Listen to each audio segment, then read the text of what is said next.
جب عقل پرست معتزلی ہنگامہ پروری میں مشغول تھے اور دینداروں کو ان کے مقابلے میں بے بسی محسوس ہو رہی تھی، اس وقت یہ صوفی عالم ان کے خلاف نبرد آزما ہو گیا۔ ان کا تصوف ایرانی اثرات سے پاک تھا۔ یہ بلند پایا موحد اور اعلیٰ درجے کے مجاہد تھے، اور ان کی یہ ساری کوششیں ان کے خلاف جاری رہیں جو اللہ کی وحدانیت میں اشتباہ پیدا کر رہے تھے اور اپنی اپنی تقریروں اور تحریروں سے دین میں رخنے ڈال رہے تھے۔ محاسبی نے ان دونوں محاذوں پر اپنے اور دین کے حریفوں کا مقابلہ کیا۔ تاریخ تصوف کی وہ بلند مقام شخصیت جس نے جنید بغدادی اور امام غزالی کو متاثر کیا۔ جنید بغدادی ان کے شاگرد تھے اور امام غزالی ان کے پیرو۔ کانٹوں بھری راہ گزر پر دامن بچا کر چلنے والے صوفی کا قصہ۔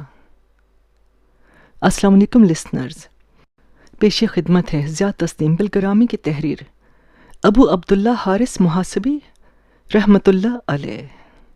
آپ سن رہے ہیں حمیرہ کی آواز میں۔ شروع کرتے ہیں۔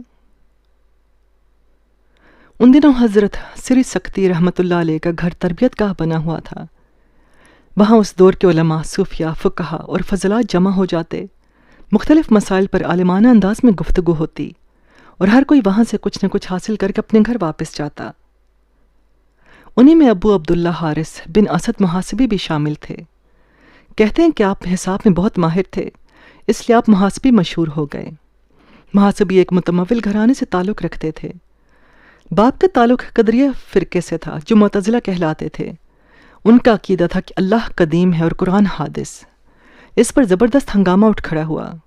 عباسی خلیفہ مامون الرشید فرقہ اعتزال کی قدر کرتا تھا۔ اس ماحول میں محاسبی نے علوم حاصل کیے اور نہایت اعتماد اور یقین کے ساتھ شعوری دنیا میں قدم رکھا۔ انہیں اپنے باپ کے عقائد سے سخت اختلاف تھا، گھر میں جی نہ لگتا، اور سکون خاطر اور تدریس و تحصیل علم کے لیے حضرت سری سکتی کے گھر پہنچ جاتے۔ یہاں کچھ حاصل کرتے اور کچھ سے دوسروں کو نواز دیتے۔ یہی ان کی ملاقات حضرت جنید بغدادی سے ہو گئی۔ یہ جنید بغدادی کا وائلی دور تھا، اور وہ اس عہد کے لائق و فائق اور باکمال حضرات سے تحصیل علم میں مشغول نظر آتے تھے۔ مسجد میں علماء اور چند دوسرے پڑھے لکھے لوگ کسی موضوع یا مسئلے پر باتیں کر رہے تھے۔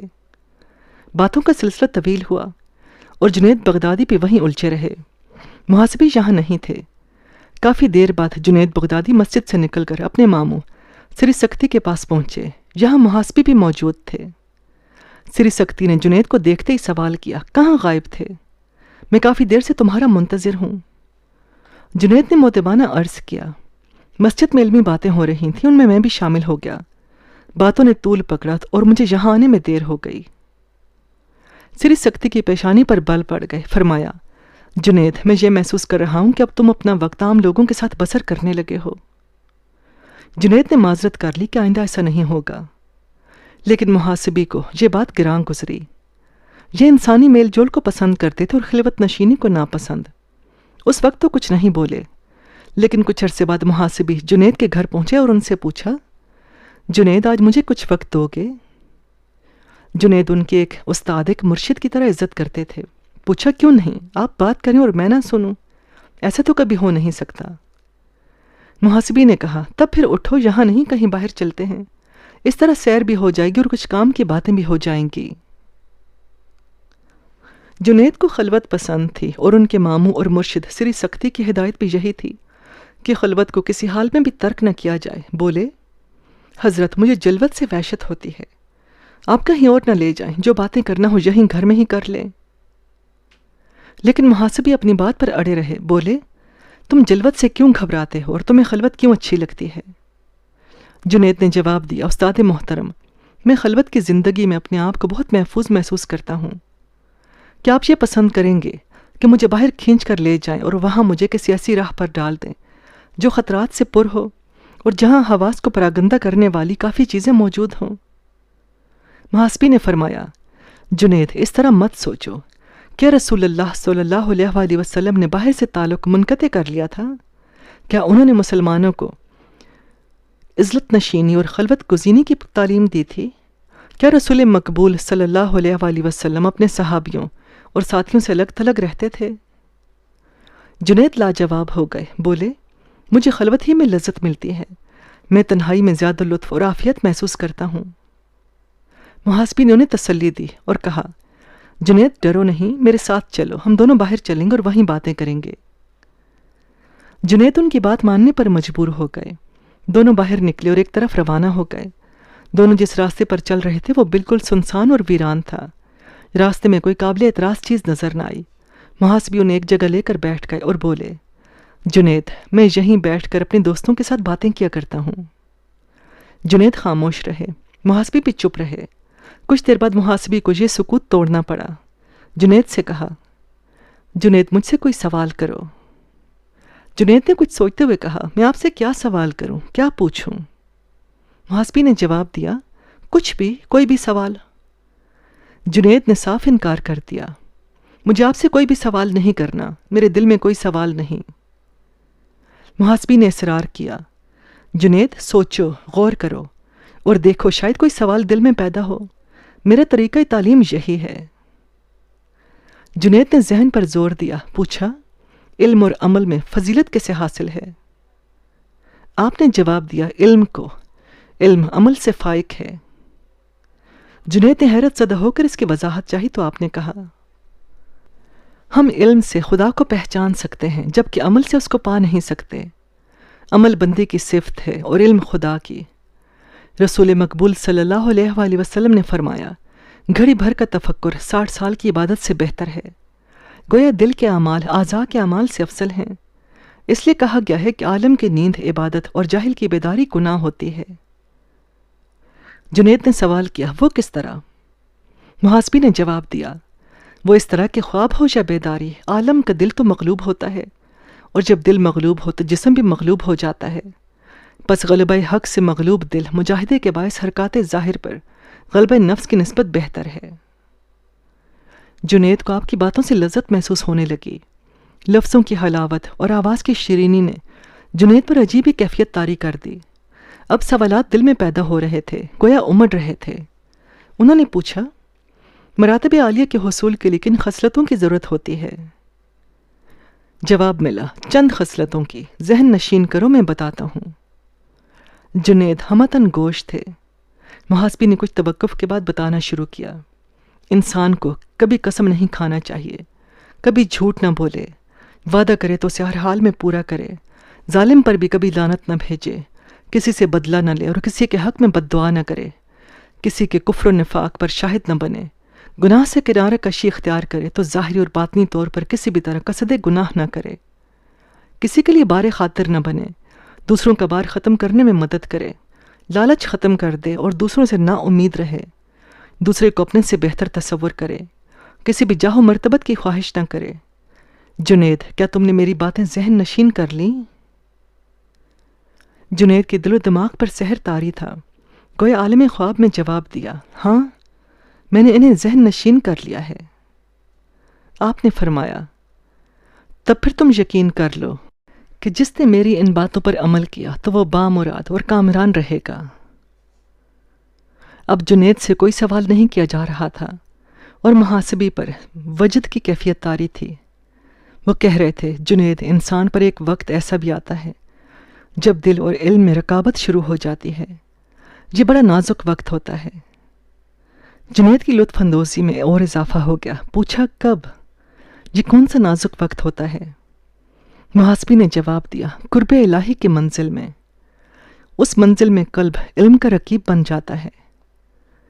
جنید نے عرض کیا، اور کچھ؟ آپ بولتے رہیے، لطف آ رہا ہے۔ محاسبی بولتے رہے، جنید، احکام الہی کی بجا آوری کا نام صبر ہے، اور مصائب پر شاکر رہنے اور ان کو من جانب اللہ تصور کرنے کا نام تسلیم ہے۔ اللہ کے دشمنوں سے انقطاع تعلق کا نام حیا ہے، ترک دنیا کا نام حب الہی ہے، محاسبے سے ڈر کے گناہ نہ کرنے کا نام خوف ہے، مخلوق سے فرار کا نام ان سے خالق ہے، اور وہ جو مخلوق کے برا سمجھنے کے باوجود اظہار خوشی کرے اس کو صادق کہا جاتا ہے۔ جنید، خودی کو ترک کر دو اور خدا کے بن جاؤ۔ اگر یہ چاہتے ہو کہ تمہیں صحیح راہ مل جائے تو اسے پاکیزہ ریاضت کے ذریعے حاصل کرو۔ محاسبی کے والد ان کے اقوال اور احوال سے نفور تھے۔ وہ معتزلی تھے جو قدریہ بھی کہلاتے ہیں۔ باپ کو یہ افسوس تھا کہ بیٹا صوفیوں میں چلا گیا ہے، جن کے عقائد اور خیالات کو زمانہ پسند نہیں کرتا، اور خلفاء بھی ان سے بیزار اور عاری ہیں۔ وہ محاسبی کو اکثر و بیشتر سمجھاتے رہتے تھے، لیکن محاسبی ان کی کسی بات سے متفق نہ تھے۔ باپ نے محاسبی کو سمجھایا، یہ زمانہ عقل کا ہے، اور تو نے اپنے لیے جو راستہ پسند کیا ہے وہ آگے جا کر گلی میں بند ہو جاتا ہے، اور وہاں سے واپسی کسی طرح ممکن نہیں، اس لیے اس راہ کو فوراً ترک کر دے۔ محاسبی نے ادب سے عرض کیا، بابا جان، آپ کی عقل اور فکر نے آپ کو جو راستہ دکھایا ہے وہ میرے لیے قابل قبول نہیں۔ آپ قدریہ عقائد رکھتے ہیں اور میں ان عقائد سے نفرت کرتا ہوں۔ میں نے کہیں پڑھا ہے کہ ایک بار رسول مقبول صلی اللہ علیہ وآلہ وسلم نے فرمایا، لوگو، قدریہ میری امت کے مجوسی ہوں گے۔ باپ نے بیٹے کو برا بھلا کہا اور نظروں سے دور کر دیا۔ محاسبی وہاں سے اٹھ کر سری سکتی کے گھر چلے گئے۔ سری سکتی نے انہیں پریشان دیکھا تو مسکرائے اور کہا، محاسبی، دنیا میں رہنا اور اطمینان قلب کی توقع رکھنا ایسا ہی ہے جیسے دو مختلف چیزوں کو یکجا کر دینا، لیکن یہ اجتماعی ضدین ناممکنات میں سے ہے۔ محاسبی نے جواب دیا، دو ضدوں کا یکجا ہونا ناممکنات میں سے ہے، لیکن دنیا میں رہ کر دنیا سے دوری اختیار کرنا ناممکنات میں سے نہیں ہے۔ سری سکتی نے پوچھا، کیا تمہارے باپ معتزلی نہیں؟ محاسبی بولے، میں نے اس سے کب انکار کیا ہے؟ وہ معتزلی ہیں، اور آج میں نے ان سے صاف صاف کہہ دیا ہے کہ رسول اللہ کی ایک حدیث کے مطابق معتزلی، جو قدریہ بھی کہلاتے ہیں، ملت مسلمہ کے مجوسی ہیں۔ آپ اس مجلس میں کچھ دیر بیٹھ کر باہر آئے اور جنید کے گھر پہنچ گئے۔ آپ نے جنید سے کہا، آؤ میرے ساتھ باہر چلو، کچھ باتیں کروں گا۔ جنید کو باہر جانے میں تعامل سا ہوا، جواب دیا، حضرت، میں آپ سے پہلے کہہ بھی چکا ہوں کہ میں جلوت سے گھبراتا ہوں، مجھے خلوت میں ہی مزہ آتا ہے۔ آپ نے فرمایا، جنید، تم ایسی باتیں کیوں کرتے ہو؟ جنید نے جواب دیا، میں آپ سے کتنی بار یہ کہوں کہ مجھے خلوت میں ہی لذت محسوس ہوتی ہے، لیکن آپ مجھے اجتماعی زندگی کی موجوں اور تھپیڑوں میں لے جانا چاہتے ہیں۔ میں آپ کا کس طرح ساتھ دوں، کچھ سمجھ میں نہیں آتا۔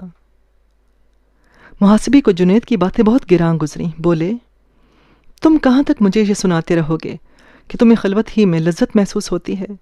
حالانکہ میری حالت تو یہ ہے کہ اگر پوری انسانی آبادی کا نصف حصہ میرے بالکل قریب آ جائے تو مجھے ان کے قرب سے کسی لذت کا احساس نہیں ہوگا، اور اس پوری آبادی کا دوسرا نصف حصہ بھی اگر مجھ سے ہمیشہ کے لیے دور ہو جائے تو میں ان کی وجہ سے کسی قسم کی تنہائی نہیں محسوس کروں گا۔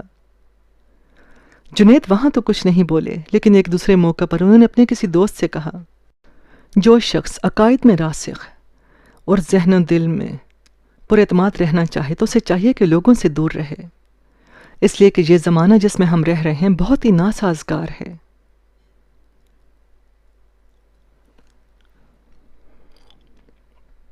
معتزلی حضرات کو جب یہ بات معلوم ہوئی کہ محاسبی ان عقائد اور نظریات سے سخت نفرت کرتے ہیں تو انہیں بڑا غصہ آیا، اور وہ انہیں گھیر گھیر کر بحث اور مباحثے میں الجھانے لگے۔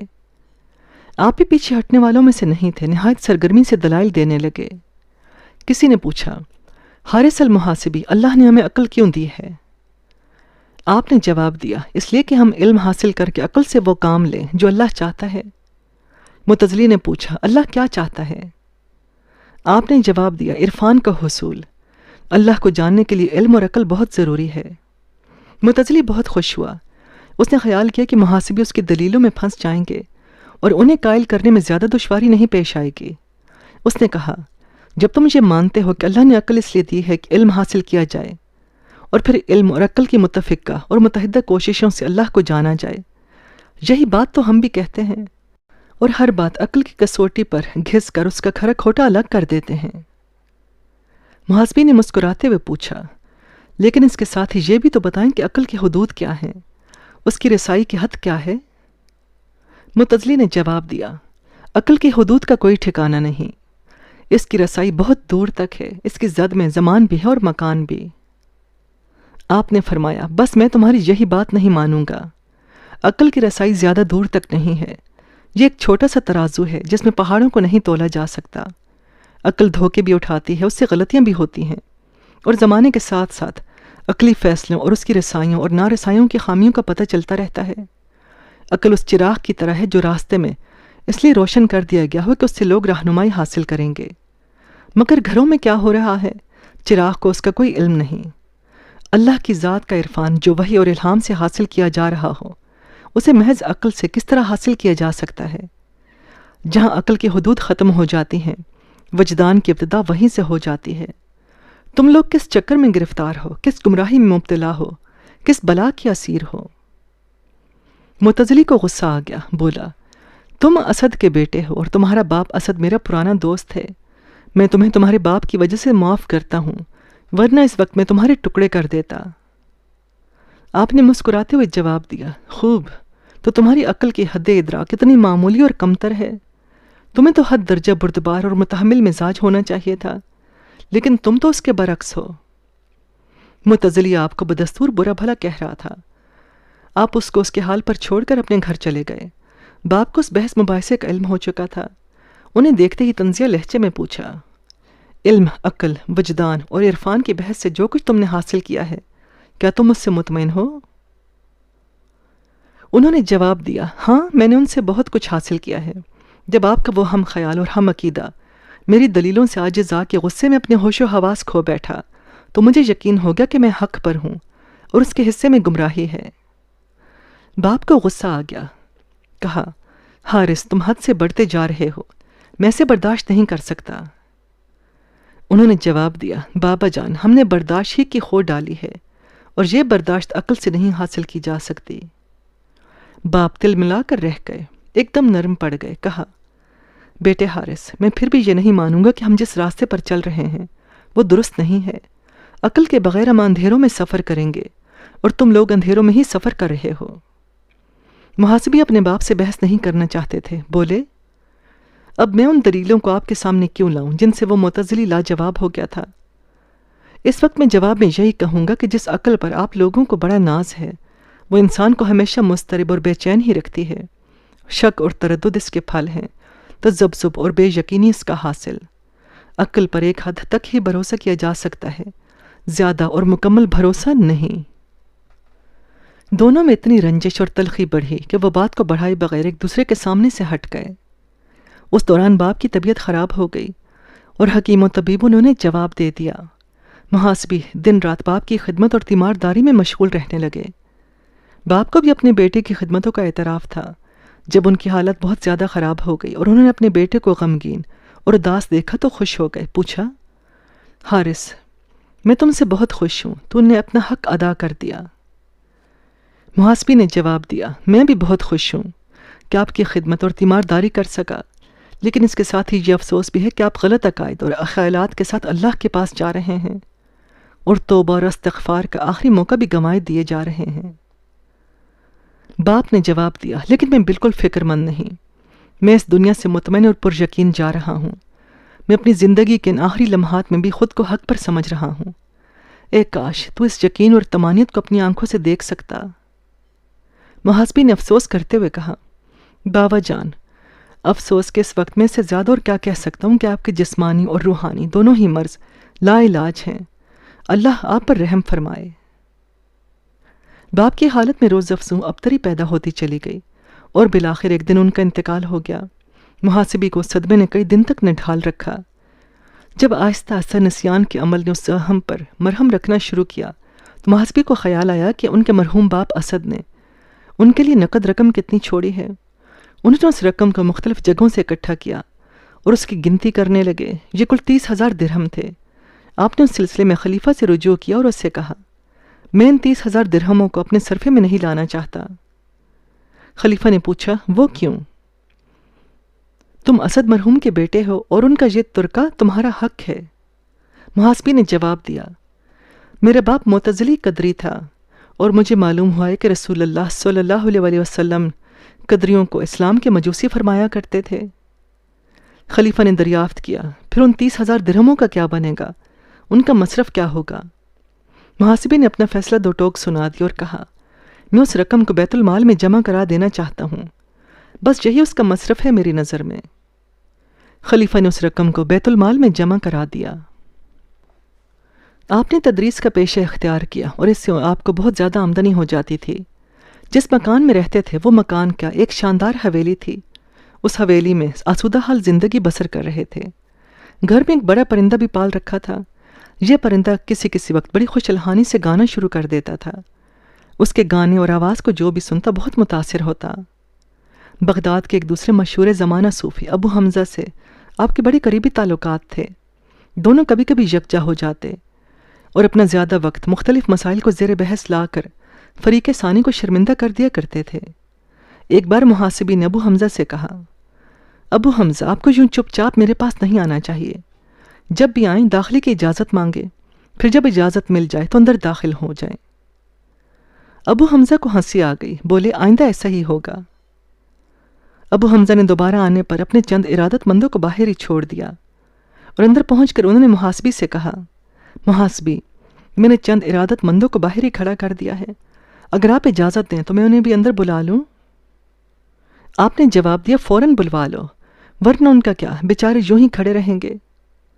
اس کے بعد آپ نے اپنے ایک مرید کو آواز دی اور کہا، باہر جاؤ، وہاں ابو حمزہ کے چند مرید کھڑے ہیں، انہیں اندر لے آؤ۔ آپ کا مرید باہر گیا اور وہاں سے ابو حمزہ کے مریدوں کو اپنے ساتھ لیے ہوئے اندر داخل ہوا۔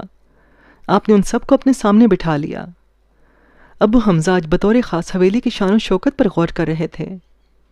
کچھ دیر بعد ابو حمزہ نے پوچھا، محاسبی، تم واحد ایسے صوفی ہو جو اتنی شاندار زندگی گزار رہے ہو؟ محاسبی نے جواب دیا، لوگ ظاہری شان و شوکت کو دیکھ کر خوش ہوتے ہیں کہ اللہ نے مجھے آسودگی اور خوشحالی عطا فرمائی ہے، اور میں انہیں ان کی سوچ پر ٹوک نہیں سکتا۔ دونوں کے شاگرد اور مرید ان کی باتیں بڑی دلچسپی اور غور سے سن رہے تھے۔ اتنے میں محاسبی کے خوبصورت پرندے نے خوش الحانی سے گانا شروع کر دیا۔ ابو حمزہ نہایت توجہ اور شوق سے اس کا گانا سننے لگے۔ مرید بھی حیران تھے کہ یہ کیسا پرندہ ہے جو گانا گا رہا ہے۔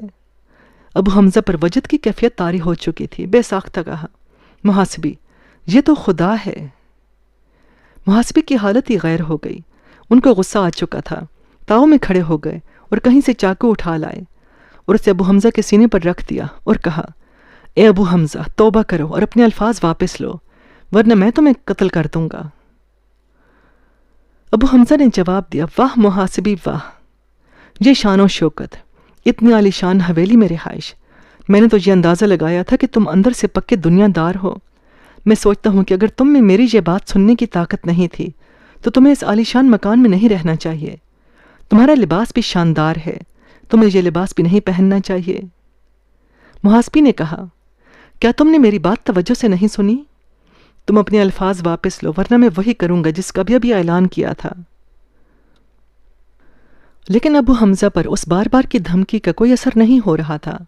ابو حمزہ نے مزید کہا، تم جو کی روٹی کھایا کرو اور موٹا جھوٹا پہنا کرو، پھر تم اپنے غصے پر بآسانی قابو پا لیا کرو گے۔ شاید تم نے شاہراہ تصوف میں قدم ہی اٹھایا ہے۔ اس قدر عیش و تنم میں ماحول میں رہنا صرف ان صوفیاء کے لیے جائز ہے جو روحانی بلندی کے اعلیٰ مدارج تک پہنچ چکے ہیں، اور جنہیں یہ خطرہ لاحق نہیں رہتا کہ ان چیزوں کی وجہ سے ان کی توجہ اپنے مرکز سے ہٹ جائے گی۔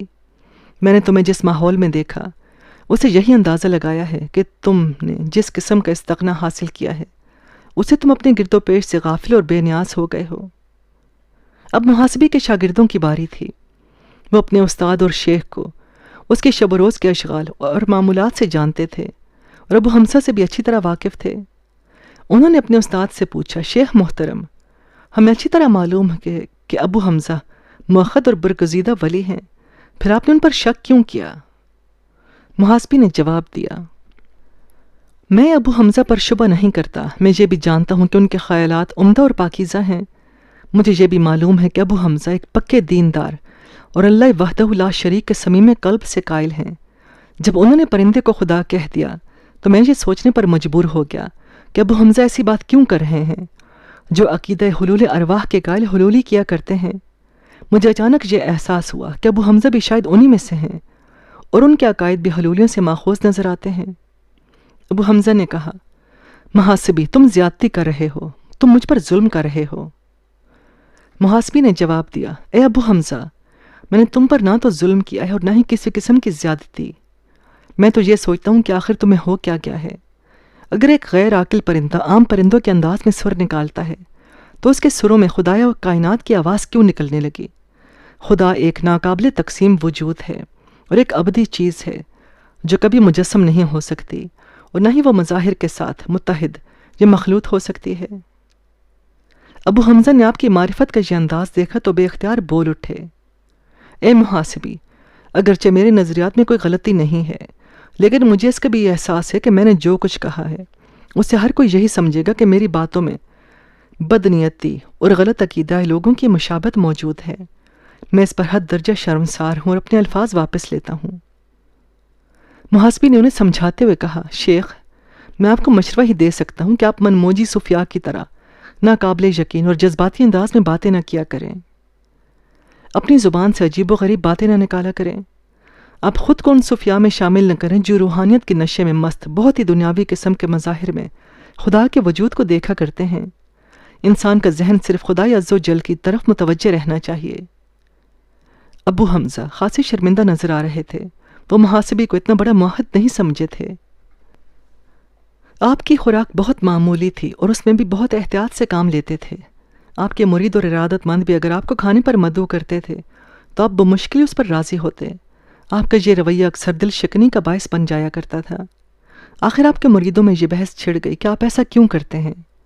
کسی کا یہ خیال تھا کہ آپ کو شاید اپنے علم اور عرفان پر اتنا ناز ہے کہ آپ کسی اور کو اپنے پائے کا نہیں سمجھتے۔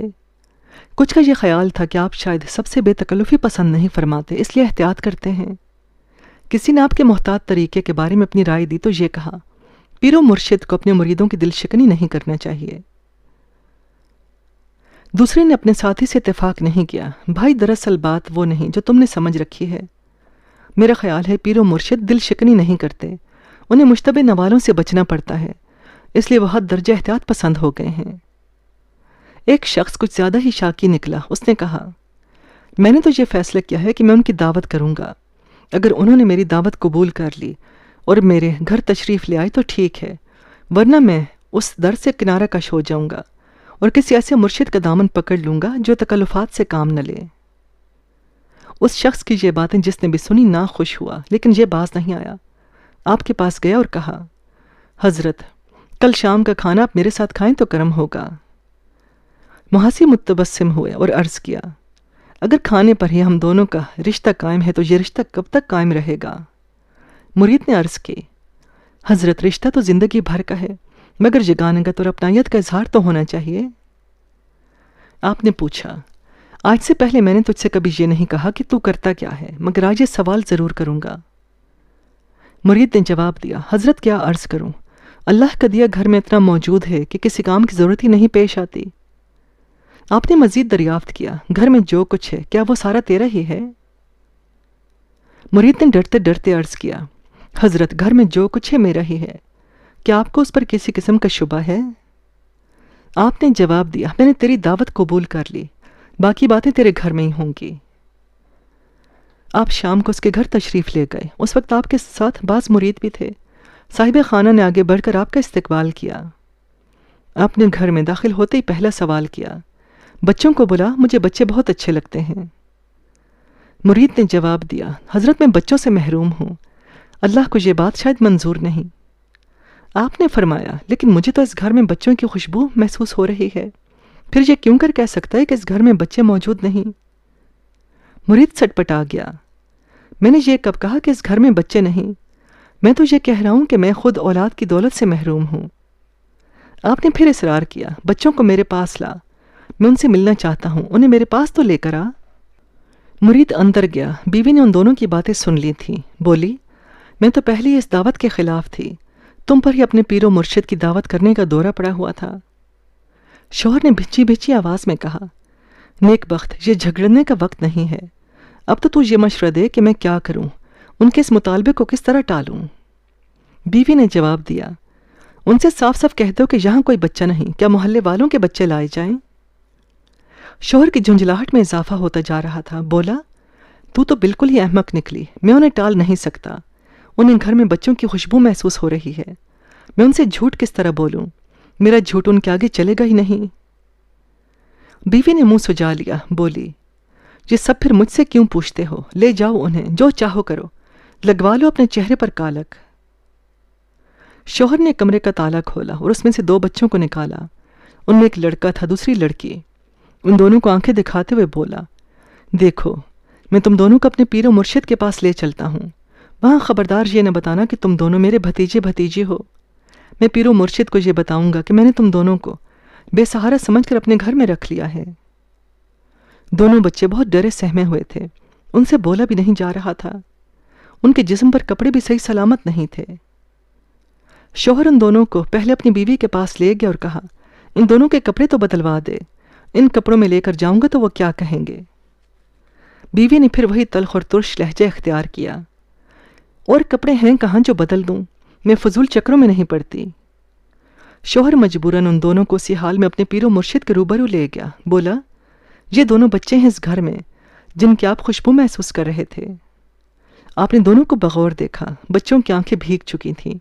آپ نے پوچھا، یہ دونوں بچے تیرے کون ہیں؟ مرید نے جواب دیا، میرے کوئی نہیں، یہ بے سہارا گلیوں میں پھرتے تھے، مجھے ان پر رحم آ گیا اور اپنے گھر لے آیا۔ یہ دونوں میری اولاد کی طرح پل بھر رہے ہیں، اب مجھ سے جو کچھ ہو سکتا ہے ان کے لیے کرتا رہتا ہوں۔ آپ نے ان دونوں کے لباس کی طرف دیکھا اور پوچھا، کیا ان کے پاس کوئی دوسرا لباس نہیں؟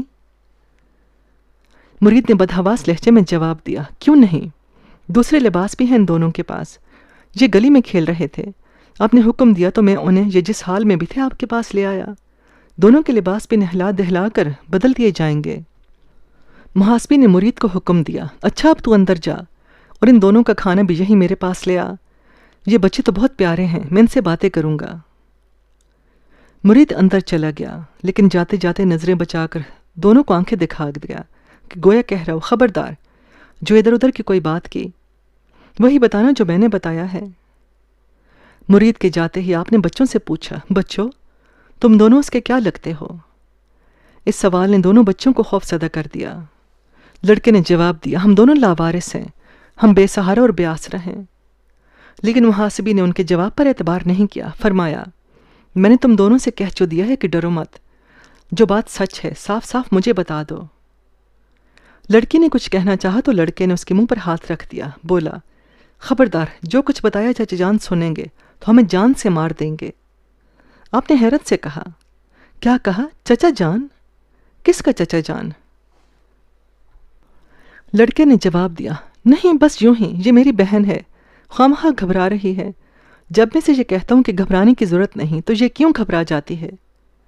لڑکی رونے لگی اور بولی، وہ دونوں ہمیں ماریں گے۔ آپ نے پوچھا، وہ دونوں تمہیں کیوں ماریں گے؟ تمہارا سکون، تمہارا اطمینان وہ تم سے کیوں چھینیں گے؟ اتنے میں مرید پھر آ گیا اور محاسبی سے مسکراتے ہوئے کہا، دونوں کچھ بتا رہے تھے آپ کو؟ آپ نے جواب دیا، نہیں ابھی تک تو ان دونوں نے کچھ بتایا نہیں۔ مرید نے کہا، حضرت ان دونوں کو اندر جانے دیں، میری بیوی کہہ رہی تھی کہ دونوں بچوں کو اندر ہی بھیج دیا جائے، وہ اکیلی کھانے کی عادی نہیں ہے، اکیلی کھائے گی تو اس کا پیٹ بھی نہیں بھرے گا۔ آپ نے فرمایا، نہیں یہ دونوں آج میرے ساتھ کھائیں گے، اپنی بیوی کو بتا دے کہ آج وہ اکیلی کھانا کھا لے، کیونکہ ابھی تو میں نے ان پھول جیسے بچوں سے باتیں بھی نہیں کی، میں ان سے ڈھیر ساری باتیں بھی تو کروں گا۔ مرید آپ کی باتوں سے پریشان ہو رہا تھا۔ آپ نے بچوں سے پوچھا، بچوں تمہارے اماں ابا کہاں ہیں؟ بچے اور زیادہ رونے لگے۔ مرید نے عرض کیا، حضرت یہ اپنے والدین کو کیا جانے، شاید یہ دونوں ان کے انتقال کے وقت بہت چھوٹے چھوٹے رہے ہوں گے۔ آپ نے مرید سے کہا، دیکھ اصل معاملہ کیا ہے سچ سچ بتا دے، ورنہ میں اس گھر کا کھانا نہیں کھاؤں گا، یہ بچے تجھے چاچا کہہ رہے ہیں۔ اب بچے سسکیاں لے لے کر رونے لگے۔ مرید کا بہت برا حال تھا، وہ آپ سے نظریں تک ملا نہیں رہا تھا۔ آپ نے ذرا سختی سے کہا، تو بولتا کیوں نہیں؟ پھر بچوں سے پوچھا، بچوں اگر تمہیں کچھ معلوم ہو تو تم ہی بتا دو۔ لڑکے نے چچا کی طرف دیکھا اور آپ کو جواب دیا، اگر ہم بتائیں گے تو یہ ہمیں ماریں گے۔ آپ نے فرمایا، تم بتاؤ، یہ تمہیں نہیں ماریں گے، اور اگر یہ تمہیں ماریں گے تو میں تم دونوں کو اپنے گھر لے جاؤں گا۔ اب مرید بالکل مجبور ہو چکا تھا، بولا، پیرو مرشد آپ ان بچوں سے کچھ نہ پوچھیں، میں خود ہی سب کچھ سچ سچ بتا دوں گا۔ آپ نے فرمایا، یہ تو بہت اچھا ہے، تو ہی سب کچھ سچ سچ بتا دے۔ مرید نے کہنا شروع کیا، پیرو مرشد یہ دونوں میرے بڑے بھائی کی اولاد ہیں، دونوں ہی میرے بھتیجا بھتیجی ہیں۔ جب یہ دونوں 2 اور 1 سال کے تھے تو میرے بھائی کا انتقال ہو گیا۔ بھائی کے انتقال کے 6 ماہ بعد ان کی ماں بھی چل بسی۔ میرا بھائی دولت مند تھا، یہاں اس کے کئی مکانات تھے، کاروبار بھی اچھا چل رہا تھا، جبکہ میں بھائی کی زندگی میں بہت غریب تھا اور مرحوم کی مدد پر زندگی بسر کر رہا تھا۔ بھائی کی موت سے میری بن آئی، میں نے ان یتیموں کو اپنے پاس رکھ لیا، ان کے مکانوں پر میرا تصرف ہو گیا اور کاروبار میں چلانے لگا۔ میری بیوی نے مجھے یہ مشورہ دیا کہ میں اپنے بھائی کی اولاد کو بھتیجے بھتیجا نہ کہوں، کیونکہ ایسا کہنے سے ایک نہ ایک دن مکانات اور کاروبار اپنے ہاتھ سے نکل جائیں گے۔ یہ بات میری اپنی سمجھ میں بھی آ گئی اور میں نے وہی کیا جو میری بیوی نے مشورہ دیا تھا۔ میں نے ان دونوں کو بے سہارا اور بے آسرا مشہور کر دیا اور آبائی محلہ چھوڑ کر دوسرے محلے میں سکونت اختیار کر لی۔ یہ بتاتے بتاتے وہ رونے لگا، کچھ توقف کے بعد بولا، اب حال یہ ہے کہ ہم دونوں تو مزے کر رہے ہیں اور ان دونوں کو صحیح لباس تک میسر نہیں، ان کو کھانا تک صحیح نہیں ملتا۔ اپنے چچا کی باتیں سن کر دونوں بچے پھوٹ پھوٹ کر رونے لگے۔ آپ نے دونوں یتیموں کے سروں پر شفقت سے ہاتھ پھیرا اور اپنے مرید سے کہا، تو نے ان دونوں پر بڑا ظلم کیا، اب بھی وقت ہے، اپنے مظالم کی تلافی کر اور ان یتیموں کے مال کو انہی کے تصرف میں رہنے دے۔ مرید روئے جا رہا تھا، بولا، حضور، مجھے میرے نفس نے گمراہ کر دیا تھا اور میری بیوی میری معاون اور مددگار بن گئی تھی۔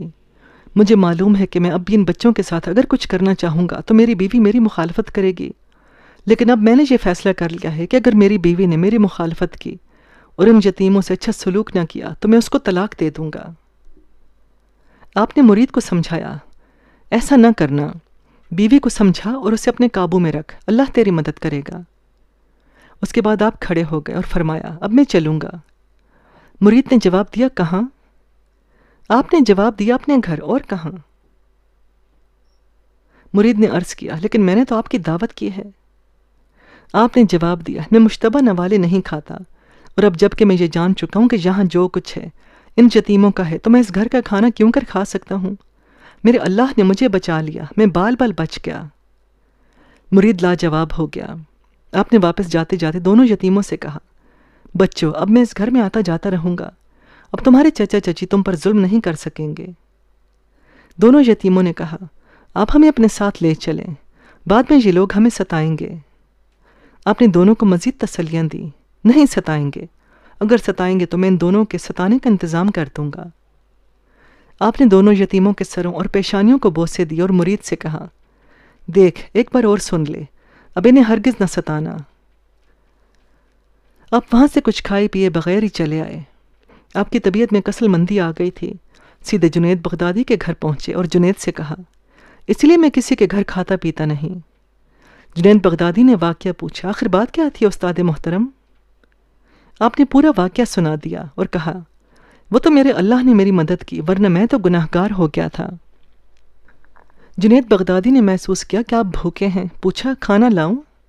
آپ نے جواب دیا، کھانا کھانے میں کیا تکلف، لیکن پھر وہی بات کہ میں ڈرتا ہوں کہ کہیں کوئی مشتبہ کھانا پیٹ میں نہ چلا جائے۔ جنید نے کہا، مشتبہ کھانا اور میرے گھر میں؟ یہ کس طرح ممکن ہے؟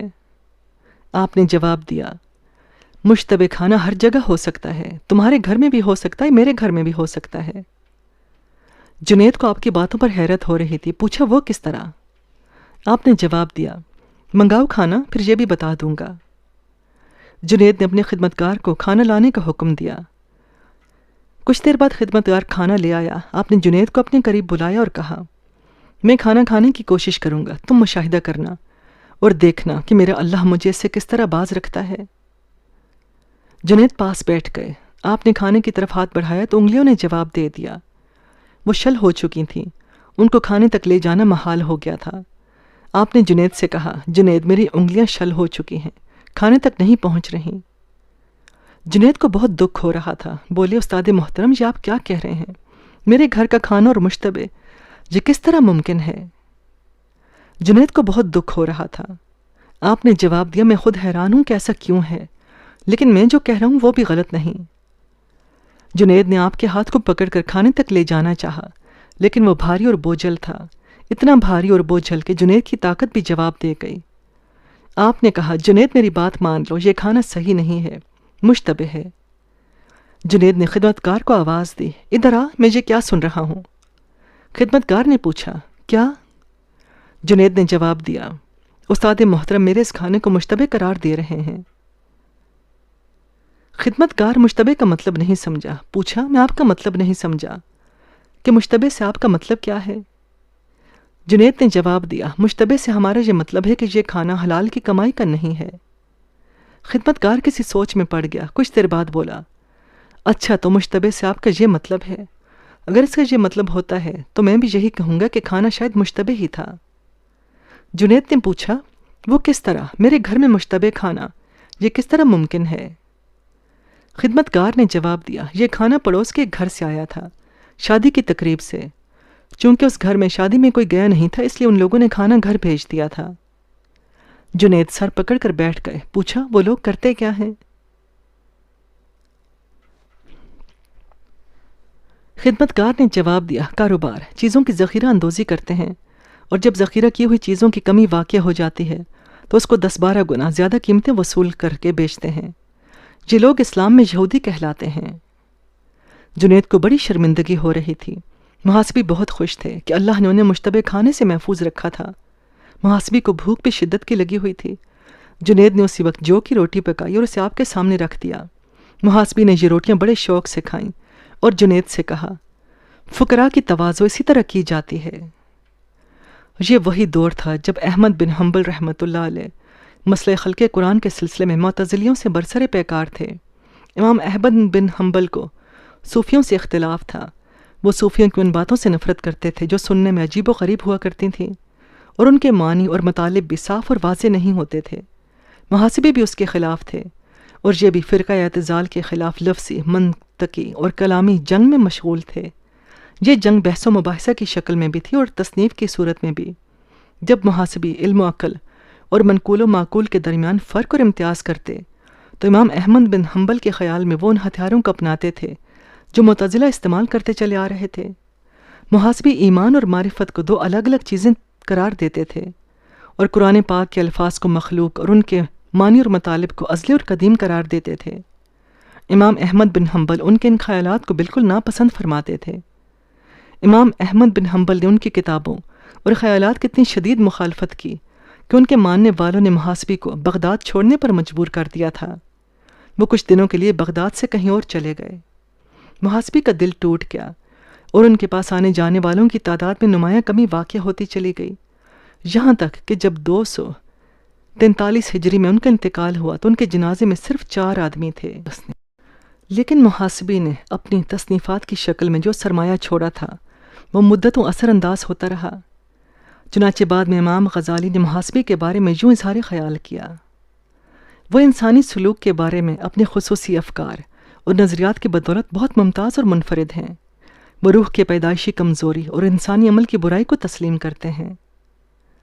امام غزالی نے محاسبی کی تصانیف کا بغور مطالعہ کیا تھا اور ان کے تصوف کو پوری طرح تسلیم کیا اور اس کو اپنے عقائد اور نظریات کی بنیاد بنایا۔ چنانچہ جہاں جہاں غزالی کی تصانیف کی مقبولیت اور رواج پذیری ہوئی، وہاں محاسبی کو بھی عزت اور قدر و منزلت حاصل ہوئی۔